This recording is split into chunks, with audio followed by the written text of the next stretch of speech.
Hello everybody, my name is Maximiano Gonzalez Hernandez, and today I'll be talking about Ten Cent Beer Night. But first I'm going to start with a quote by W.C. Fields, a famous American actor and comedian in the 30s. He once said, "Everybody's got to believe in something.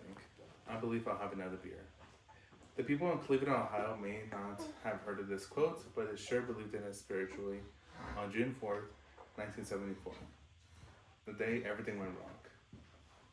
On June 4th, 1974, Ten Cent Beer Night happened, where beer was very cheap at a baseball game between the Cleveland Indians and the Texas Rangers. Things got out of hand and turned very violent. It was a no man's land by the end of the night.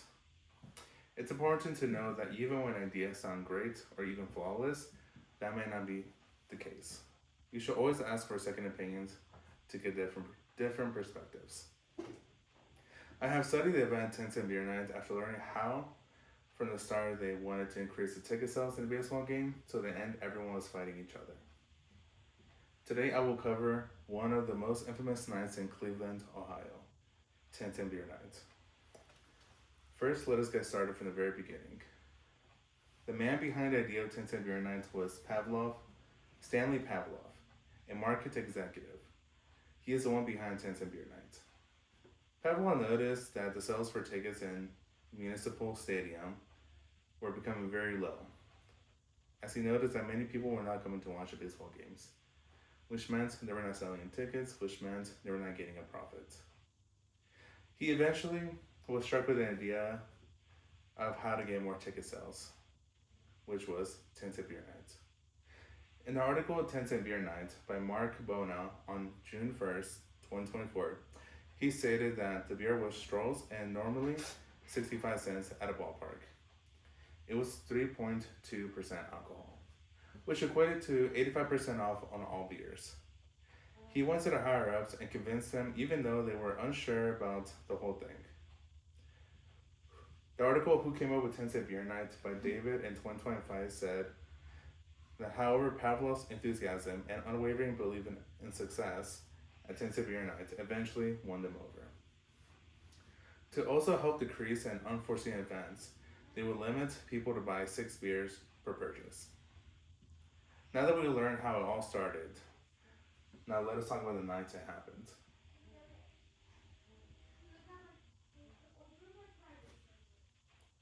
On June 4th, 1974 was the night everything happened. It was a baseball game between the Cleveland Indians and the Texas Rangers. Beers were being sold at a high amount that it was hard to keep up with the people. Also, people were getting drunk at a quick rate that it pushed them to do riskier activities, such as running across the field, such as this guy right here. And according to the article Ten Cent Beer Nights by Mark Bona, he stated that a woman ran into the field using Cleveland's on-deck circle as her stage and lifted her top. Fans also started to get violent as they started out throwing trash and more. They were throwing firecrackers into the bullpen as well, according to Mark Bona on Ten Cent Beer Night. They also started to attack the players in more violent ways. One player by the name of Tom Higgendorf was attacked from the back with a steel folding chair. Eventually, it turned to an all-out brawl, and fans went to the center of the field and attacked each other. Even the players started to fight back with their fans, even if it meant it was their fans as well. It was a no man's land. Now that we know what happened during Ten Cent Beer Night, let's talk about the aftermath.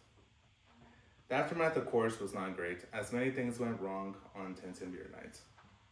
Many people were injured after they all started to fight each other in the field. There was even thousands of dollars in damages as people were destroying the stadium as well when they rioted. According to the video, when a baseball match becomes a battle royale by Big Boss on February 27th, 2023, he stated that there were 60,000 beers consumed, 19 streakers, and by the end of the night, every single base was stolen. Even worse, the teams were tied on points, which meant that the Cleveland Indians could have won the game. The points were 5-5, but then the Cleveland Indians were forced to forfeit the game due to the riots being caused. According to Bona, in the article Ten Cent Beer Night, he said, just more than 1 billion dimes were minted in 1974, Safe to say that a lot of them were flung at the concession stands. This eventually led to the second 10 cent beer night on July 18th, 1974, which was successful and had no issues surprisingly.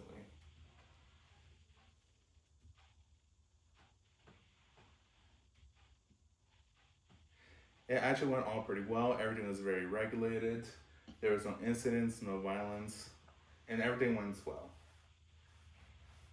Now that everyone knows what went down in 10 cent beer nights, from the creation of the night to the night of, now you know how the chaos helped them make a second 10 cent beer night more successful. After listening to my speech, I hope you have all learned about the infamous 10 cent beer nights in Cleveland, Ohio. And remember, Steven Spielberg once said, all good ideas start out as bad ideas. That's why it takes so long.